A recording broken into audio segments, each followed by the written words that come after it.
আজকে নতুন বছর উপলক্ষে চিকেন বিরিয়ানি রান্না করলাম, সাথে সালাদ করলাম, ফিরনি রান্না করেছি, পুডিং বানাবো নতুন বছর উপলক্ষে। রান্না করার কারণ হচ্ছে আমার ছেলে পোলাও থেকে বিরিয়ানিটা বেশি পছন্দ করে, তো ওর জন্যই আমি বিরিয়ানিটা রান্না করি, তাই না মেয়েরা? তো বিরিয়ানিটাও বেশি খেতে ভালোবাসে, তো মাঝে মাঝে বিরিয়ানিটা বেশি রান্না করা হয় আমার।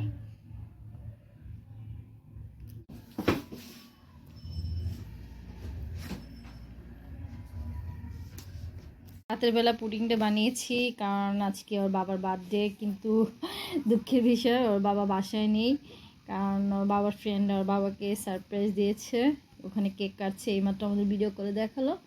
তো কী আর করার, তো ভাবলাম আপনাদের সাথে ভিডিওটা একটু শেয়ার করি, যেহেতু আমি পুডিংটা বানালাম।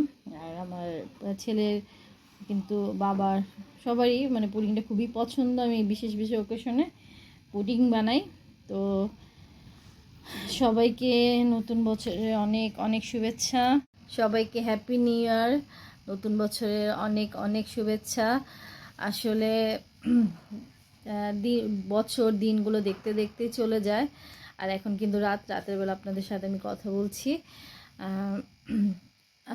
সবার জন্যই দোয়া করি যাতে সামনের বছরটা অনেক সুন্দরভাবে অনেক ভালোভাবে কাটে, যাতে জীবনের সুখ দুঃখ সুখ দুঃখ, তারপর বিপদ আপদ সব কিছু দূর হয়ে যায়, এবং আর সামনের বছরে যাতে আমরা সুস্থভাবে ভালোভাবে কাটাতে পারি, আল্লাহর কাছে দোয়া করি।